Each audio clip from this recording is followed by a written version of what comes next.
Hi, hello. Welcome to the episode of Isaiah's Newsstand. It's your host, Isaiah Edwards. The date is February the 17th, 2024. Hopefully, this episode finds you well in good spirits and high hopes. As for me, I'm doing pretty good, feeling well. I will say I'm a tad sleepy, but we had a productive day. I started off doing some laundry, went ahead and got some donuts, as is tradition. I got a raspberry swirl, or the raspberry storm, if you will, as I like to call it, a Jupiter donuts. Then I got a blueberry cake donut and a chocolate ice sprinkled donut. So that was all very yummy. The food last night was Domino's Pizza, another pizza day. I had a sausage and black olive pizza. I really wanted to see, like, hey, man, like, I've never really been a big black olive guy, with the exception of maybe the Supreme Pizza. So, like, let me just try that. Let me just do that. It was pretty good. It was fine. And then I had a salami and pineapple pizza, which was also very good. And it had a barbecue base in terms of the sauce. So, yeah, it was pretty good. I feel like I've gotten pretty stock normal with that. I enjoy having a little pizza on the Friday.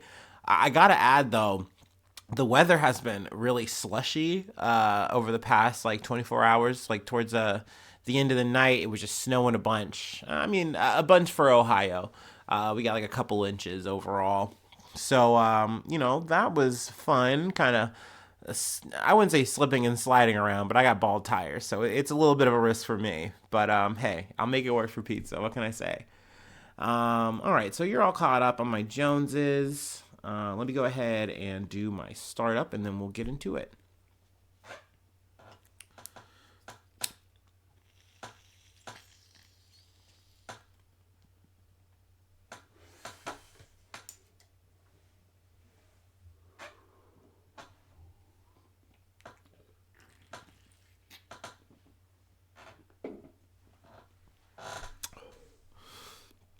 All right. From The Guardian, Greece becomes first Orthodox Christian country to legalize same sex marriage. So, first off, woo, we love to see it. Greece has become the world's first Christian Orthodox nation to legalize same sex marriage after the Athens parliament passed the landmark reform amid scenes of both jubilation and fury in the country. In a rare display of parliamentary consensus, 176 MPs from across the political spectrum voted in favor of the bill on Thursday. Another 76 rejected the reform, while 2 abstained from the vote and 46 were not present. Intentionally, so they could just dodge it, but without actually saying, "Hey, I don't want to vote for it." But if I vote in any kind of way, I know it's going to make me look bad or my party look bad. They don't want me to, so I'm just not going to show up. Type of political bullshit. Members of the LGBTQ plus community, many unable to contain their emotion, watch from the galleries above. We've waited years for this, said the prominent gay activist Stella Belia of legislation that will not only allow same sex couples to exchange vows in civil ceremonies, but also to adopt children. So that's good. That's a dub. We love to see that. Let's see here. I know there was a little bit more that I wanted to read. There's a highlighted portion I wanted to get to. Yet, while 3 opposition parties voted in favor, the law also faced criticism for not going far enough, describing the bill as imperfect. Caesarea deplored the fact that it is still banned same-sex couples from achieving parenthood through surrogacy, an option Keselakis has acknowledged he would like to pursue with his American husband, Tyler Macbeth, which is a person they referenced earlier. Without the backing of Caesarea, the main opposition leftist party led by Stefanos Keselakis, Greece's first gay political leader, and other small groups, the reform would not have passed. Also, it's worth noting that because this is such an Orthodox country, like a Christian Orthodox country, you just had these really big scenes of priests saying that they were like going to excommunicate members who voted for the bill and shit like that. And I personally find that funny, being someone who is, you know, you used to be very religious. Just because, like, I just remember growing up, maybe just because I'm a younger millennial, whatever. I understood that it's like, oh yeah, being gay, that's not, you know, necessarily something that's good according to God, according to the Lord. You know, we all know about Sodom and Gomorrah. Ooh. But like, you should treat people like people. You should be understanding and okay that people are different from you. And like, if they have a quote unquote sin, that like everyone has a sin and we're all trying to get closer to the Lord. And that's the whole point.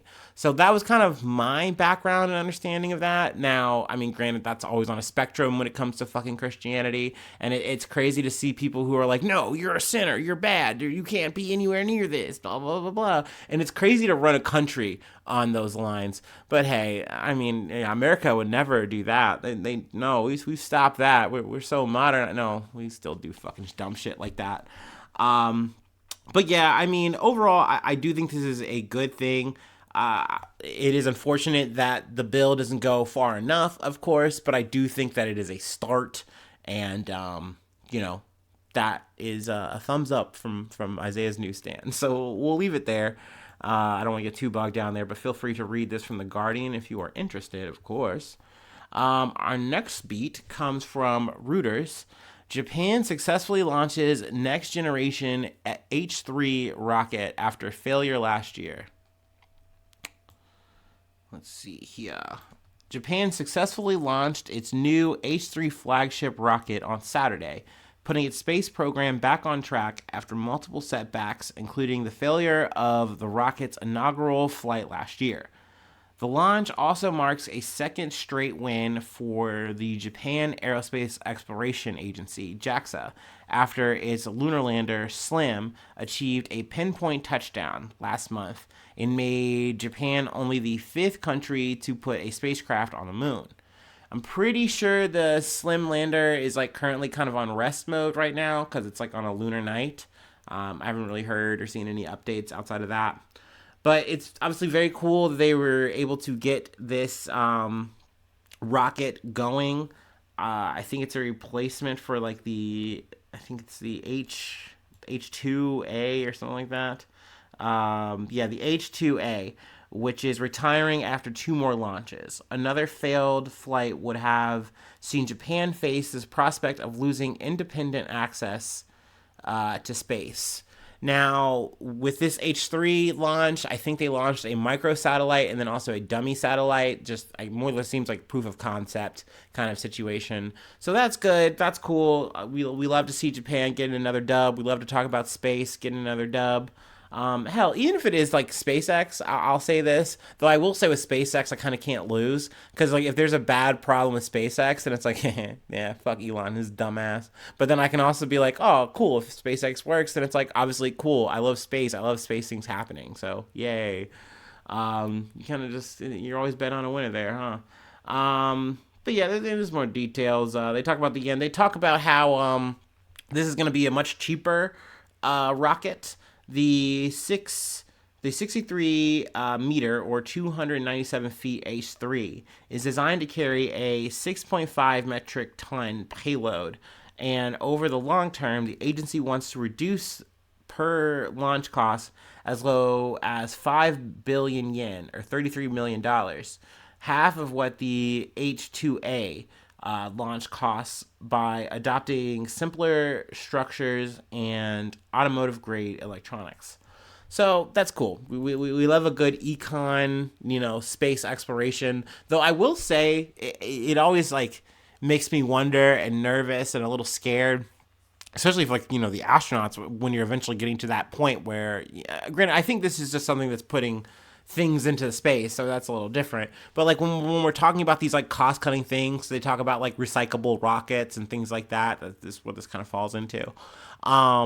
That just scares me, right? Because it's like, I wouldn't want to put my life on the line going to space, getting on my interstellar shit, and we're worried about reusable rockets. Like, nah, man.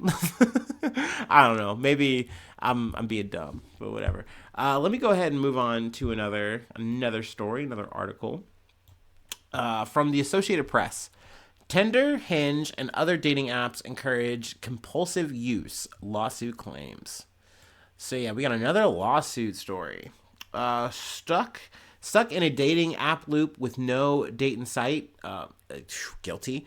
A lawsuit filed Wednesday against Match Group claims that this is by design.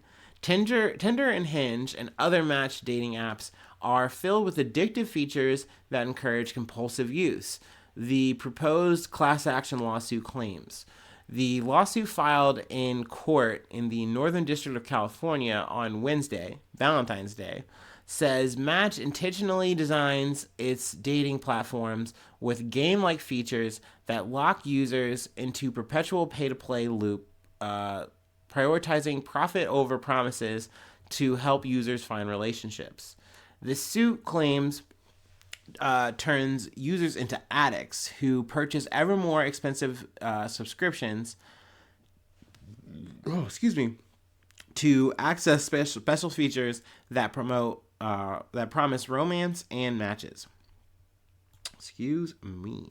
Match's business model depends on generating returns through the monopolization of users' attention, and Match has guaranteed its market success by fomenting dating app addiction that drives expensive subscriptions and perpetual use, the lawsuit says. It was filed by 6 dating app users and seeks class action status. Representatives for Dallas-based Match did not immediately respond to a message-seeking comment. Okay, so let me just weigh my 2 cents on this, and then we can move on. I personally don't. I don't know. I'm not with this lawsuit. I get it though. I understand. I do think the whole game-like setup and the formula format of a lot of these match apps are designed to be addictive, but I think that's just like the social media aspect that has kind of become what a lot of dating is.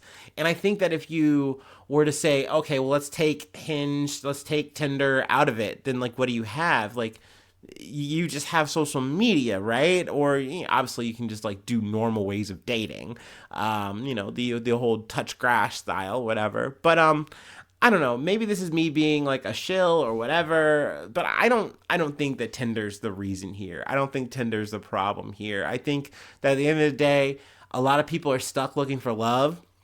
And maybe Tinder's definitely not the best way. Maybe Hinge or, I don't know, insert the Match dating app or whatever dating app you like or use here. But I don't think that they're the cause of this shit. I think it's just we're looking for love, maybe in all the wrong places. But you're going to kind of get stuck to the routine if, like, you don't have anywhere else to go or there's something else you want to use, right? Like, either you have to expand your models and ways of talking to people and networking, right? Or you kind of just got to keep coming back to the trough. And I think this is people being mad at the trough, But I don't know. Maybe I'm wrong here, and this is where we get to kind of see the legal system play itself out. And maybe this does materialize into a full lawsuit, and we'll see what the verdict might be from there. You know what I mean? But me personally, am I still going to use Tinder and all that? Yes, I am. I'm on it. I'm swiping daily. But I get in and out of it. I also will add too that though I will say and agree that it is addictive, I've never put $1 into these apps. That's just me personally. That's no shade or anything to anyone who has. But whenever I look at the amount that you have to pay, I'm like, oh no, I'm okay. I'll just let my likes run out or whatever. I'll play, I'll play mystery with it. I don't really care that much. I'm not that invested personally. At least I don't feel like I'm that invested. But at the same time, I will be like, oh, okay, I'm done with these like speed dating style, conversations. This is whatever to me. And then I'll be off it for like a week or so. But then like, sure enough, I don't know. It's like the Ring or like the monkey's paw or something. You just like, maybe I should use it. I'm really bored. Like there's nothing else to do. And that's where I totally agree with like the whole game-like quality that comes with Tinder and these apps is just that you just go, oh, well, I can just bounce around on these apps and see what happens, like whatever. And then maybe you get into a good conversation. And I will say that has happened. And I have I've had interesting, fun interactions off of the app. I would be lying if I said otherwise. So yeah, I'll leave it at that. But yeah, I don't want to say I'm team Tinder here, but I don't know if I would be on this lawsuit. I think I would skip it and I just want to see what happens. You feel me? But yeah, I have one more thing to cover. It's not good news. It's sadly unfortunate. And I'm realizing that it's trend, but we'll get into it. Let me go ahead and take my break. Hopefully, take one with me, and we'll get back to it.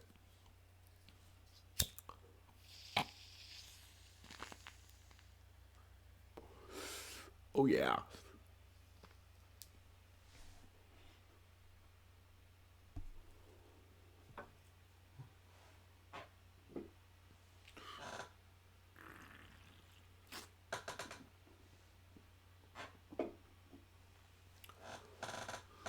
Ooh wee. Okay. Ooh. Actually, we're gonna do we're gonna do some breathing exercises.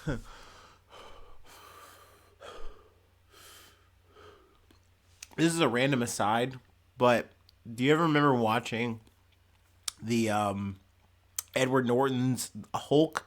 That's my one of my favorite movies. I think it's technically a Marvel movie. I'm not sure if that's like a Sony one or not, but I always remember like they had him like doing the situation where he was like working on his breathing exercises to control his anger, and I was just like, oh my god, bro, that's so cool, bro, that's so cool. Like my fucking teenage mind could not fathom the like I don't know the realness that was coming off of like Bruce Banner and that Hulk. I love him. It was so good.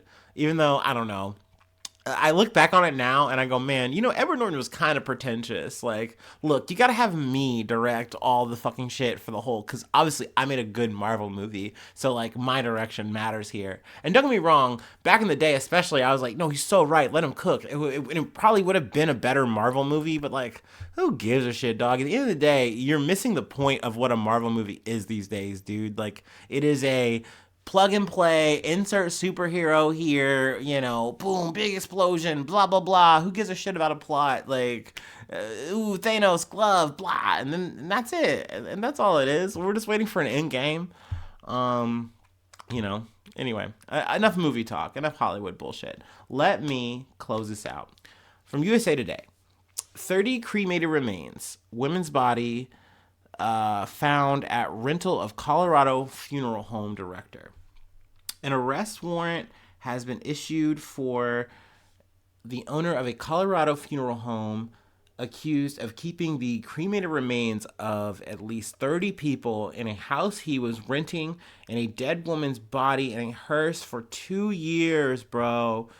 Oh my god, dude. That's so bad. Officials are investigating Miles Harford, after finding the cremated remains at a home he rented, according to the Denver Police Department. Harford was the owner of the now shuttered Apollo Funeral and Cremation Services in Littletown, Colorado. In addition to keeping remains, police believe Harford gave some families remains that weren't of their loved ones. Denver Police Commander Matt Clark said in a news conference on Friday. For instance, Clark said that the family of the woman's body found in a hearse had been told that they had received her remains. They're devastated, he said. They're shocked. They believed they were processing their grief with the remains that they had and had services with that. And then they come to find out that that was not the person that was processed. And in fact, she was being held in that hearse there. Which is very unfortunate. Like it just literally brings you back to those moments. I could not imagine if someone told me, "Hey, we know you like witnessed this whole funeral of your mom, but we actually got the body wrong." Like, I mean, that wouldn't have worked and happened in that situation. We paid top dollar for my mom in that situation. That was very nice and cool. It could have happened with my dad though, but in that situation, that's totally fine because I donated my body.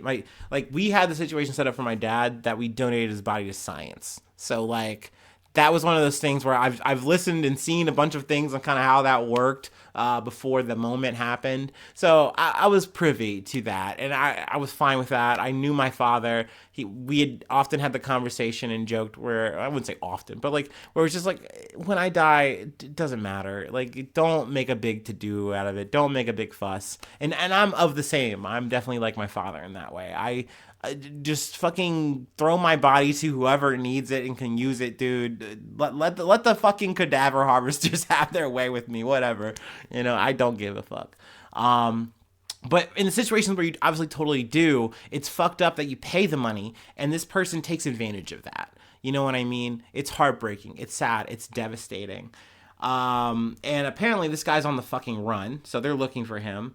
Hartford, who police say seem to be experiencing financial troubles, is of course, all these fucking body harvester con men piece of shit are just like, I'm on hard times. I don't know. I was just so confused. Oh, we just got so overwhelmed, and to the point that you were criminally negligent. I cannot stress that shit enough. Is believed to be in the Denver area. Clark said he faces charges of abuse of a corpse, forgery, and forgery of a death certificate, and theft. It's like, dude, you did a lot of conning in this whole, I was over my head bullshit. Like, no, dude, no one's gonna believe that. No one's fucking with that.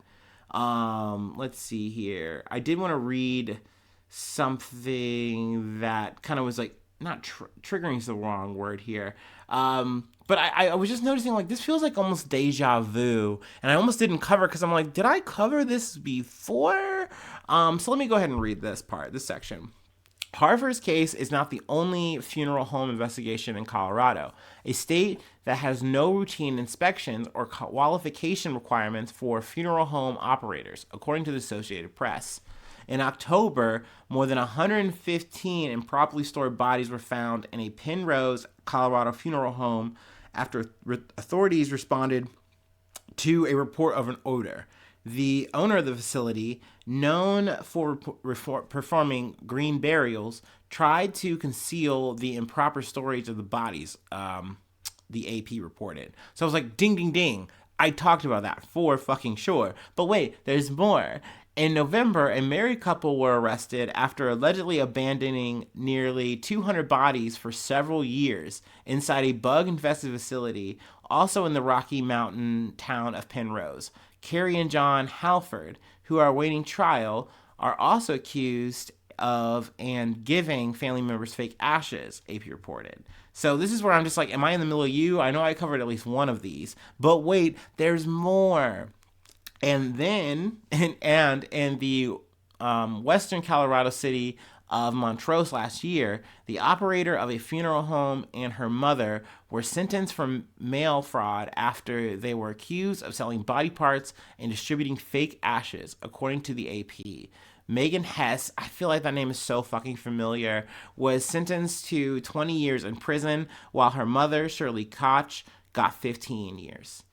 That's crazy. Like, that's crazy, dude. So yeah, I hope that there's like pending legislation that kind of helps on this, gives a little bit more regulation. I know conservatives hate that. Oh, socialist America regulating now we're gonna socialize the bodies. The communists are coming for the goddamn cadavers. Yeah, please do something. This is crazy. That's crazy. It just makes me feel like I'm living in like a forlorn medieval time or something, like the age of like Jack the Ripper or whatever, where you could just like snatch your body up or whatever. It is the same kind of energy in my mind. So yeah, I'm kind of fascinated. I'm kind of gripped by this shit apparently, and I just realized like, oh my fucking god, this is happening a lot, and it is out of Colorado. God damn it, dude. I'm like, I just want to go there to smoke weed. I don't want to fucking like get my body lost in goddamn translation or something. Like, what the hell, dude? I don't know. That's too freelance. Lock that shit up. Regulate that shit, please. I don't know. Do something. All right, but that's the episode. That's all we have. Let's see. I do have a Patreon if you'd like to support the effort. Every subscription means a lot. It really helps and boosts the effort. I don't know. Those are things you say, right? I don't know. Anyway, you become a newsie, and I shout you out at the top of the month. I do have some old little archived episodes, so there's that. They're a little bit different. They're a little rawer, realer, maybe. but they're also not important, so it doesn't matter. It's really just a tip jar. Anyway, free ways to hit me up: isaiahnews1@gmail.com. Feel free to follow me on the socials, or the podcast on the socials. Please subscribe to the YouTube. Really helps out a lot. You can also follow on whatever platform you're listening. But also comments are great. Likes are great. Those do well for the algorithm. That does tricks on it, baby. But yeah, that's it. That's all I have. And hopefully I see you soon for some more good news. I love you. Bye-bye. Mwah.